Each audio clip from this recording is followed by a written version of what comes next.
Ketegangan di Timur Tengah telah memasuki fase paling berbahaya dalam dekade ini. Sejak Selasa malam hingga dini hari tadi, Iran melancarkan gelombang serangan udara masif yang melibatkan puluhan rudal hipersonik dan supersonik ke jantung kota Tel Aviv.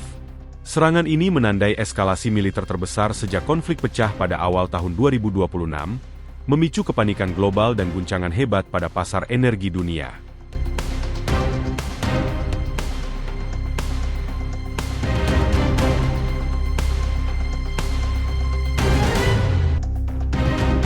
Laporan intelijen militer menunjukkan bahwa Korps Garda Revolusi Islam, IRGC, tidak lagi mengandalkan drone lambat seperti Shahed, melainkan beralih sepenuhnya ke keluarga rudal Fatah II dan Heibar Shekan.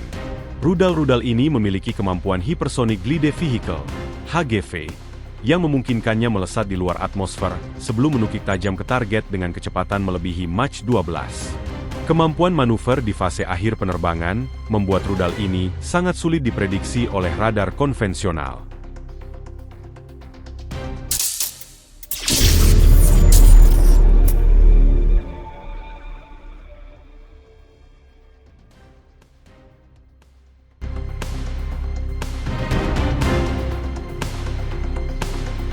Target kami bukan hanya infrastruktur militer, tetapi juga untuk membuktikan bahwa tidak ada kubah yang benar-benar tidak bisa ditembus, ungkap juru bicara militer Iran melalui saluran media pemerintah di Teheran.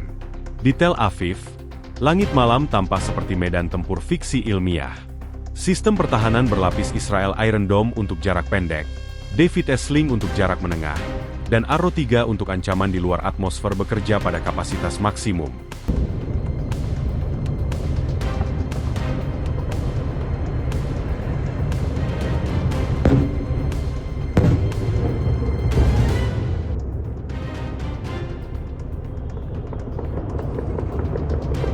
Yang menarik dalam pertempuran kali ini adalah penggunaan intensif Iron Beam, sistem intersepsi berbasis laser 100 kW yang baru saja diresmikan. Meskipun banyak rudal berhasil dicegah, setidaknya 4 proyektil atau fragmen besar dilaporkan menghantam wilayah pesisir Tel Aviv dan pelabuhan Ashdod. Ledakan tersebut menyebabkan kerusakan signifikan pada infrastruktur listrik dan memaksa jutaan warga sipil berlindung di bunker bawah tanah selama lebih dari 6 jam. Reaksi pasar terhadap serangan ini sangat instan. Harga minyak mentah jenis Brent melonjak melewati angka $115 per barel, karena kekhawatiran akan penutupan Selat Hormuz oleh Iran sebagai langkah balasan jika Israel melakukan serangan balik ke fasilitas nuklir mereka. PBB telah menyerukan sidang darurat di New York.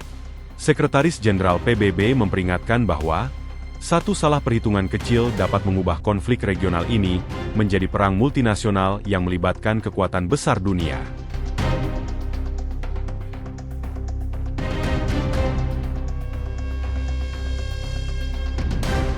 Banyak pengamat militer menilai bahwa Iran sedang menguji daya tahan stok rudal pencegat Israel. Dengan biaya satu rudal pencegat Arrow yang mencapai jutaan dolar, Iran mencoba melakukan strategi atrisi pengurasan dengan meluncurkan rudal supersonik yang lebih murah untuk diproduksi secara massal.